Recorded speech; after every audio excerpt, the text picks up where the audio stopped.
Hi, 1st of August. I've been busy all day in the office. I've just popped over while the potatoes are roasting in the oven to see what veggies I can gather. There's so much weeding to be done. I'll have to come tomorrow maybe. These beetroots are getting seriously huge. See the size of this one? It's not going to be nice and tender. When I was young, my mum used to put beetroots in lamb stew. I might have a go at that.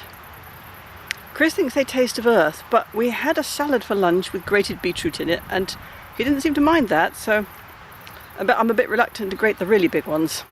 And these carrots are doing pretty well. Let's have a look. What's this one look like? Yeah, that's okay, isn't it? And look, I got parsnips. There's one there. And I've got lots of radishes still to eat. I'm not too keen on the radishes. There's a couple of parsnips there. A few more along the row. We're harvesting the mini pop sweet corn. And like last year, we've got rather a lot of them. Some of them have kind of erupted. Don't know why. Runner beans are finally producing. This is the Three Sisters effect. This is the mature sweet corn that's just maturing up, as opposed to the mini pop. And I planted some beans around the edge, and they're just beginning to twine up the stalks. And down here is a squash, which I actually planted way over here, but of course it's sending out its tendrils in all directions.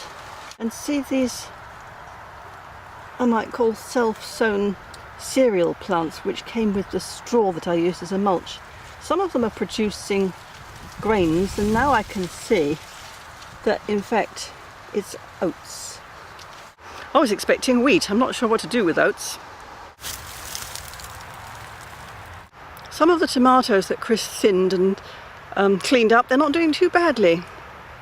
But in fact, our neighbour who was walking by yesterday, he showed us 2 bags full of tomatoes, and when I said, oh, that's going to be my tomato crop next year, he gave us one of his bags of tomatoes, so we're actually well supplied. And these are the Japanese black beans from the slopes of Mount Hokkaido. They are strange. They've got furry stalks, and if only I could get it in focus, little white flowers coming. I'm getting some caterpillar infestation on my broccoli. I should be going home to finish the dinner, but I'm just going to get my gloves on and squish those caterpillars. Sorry, caterpillars.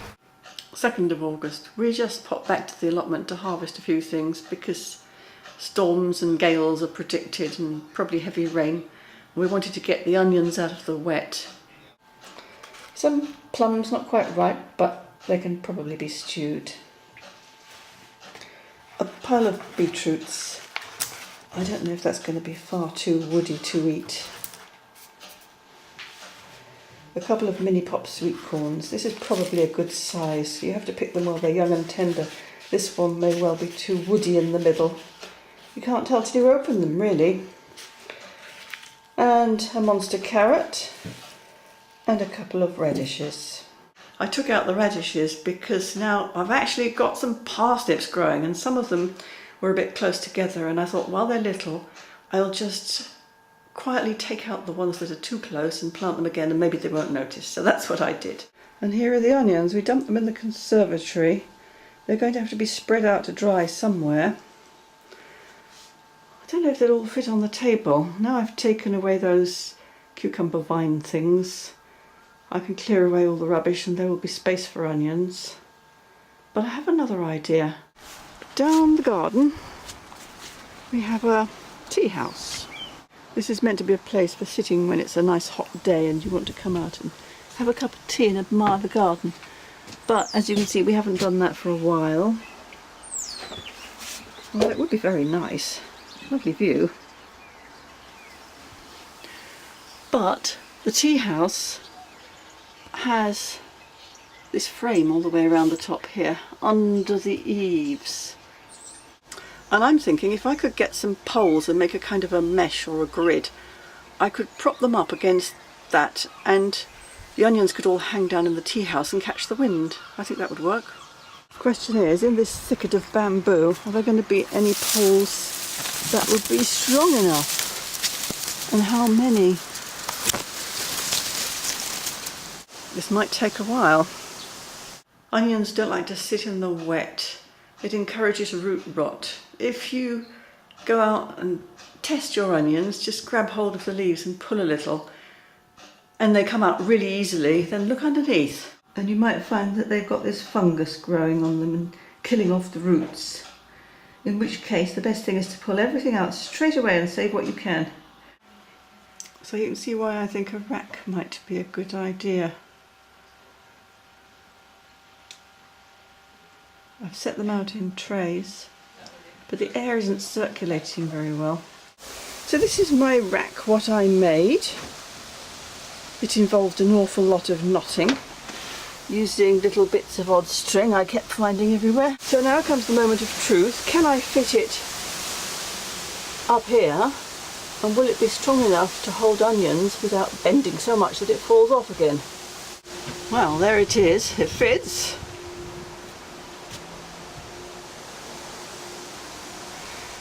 And when I hang on it, it doesn't seem to bend too much, but let's test it with the onions. So here we have some onions hanging from it, and it works well, except that the bamboo canes slide a little and they're not perfectly straight, so they curve, and then you get gaps where the onions can fall through. So I've tied these together with a bit of string, hoping it'll stop them sliding apart. But I have a feeling that as soon as the wind blows, the onions are going to swing around, the canes are going to slide about, and the gaps are going to widen and the onions will fall out.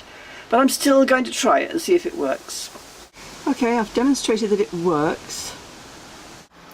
So there we are. I'm going to stop there because it is a bit of a problem that the canes slide about and the onions fall through the gaps and land with a thud on the floor of the shed. So I'll leave the rest of them indoors and we'll see which lot fares better.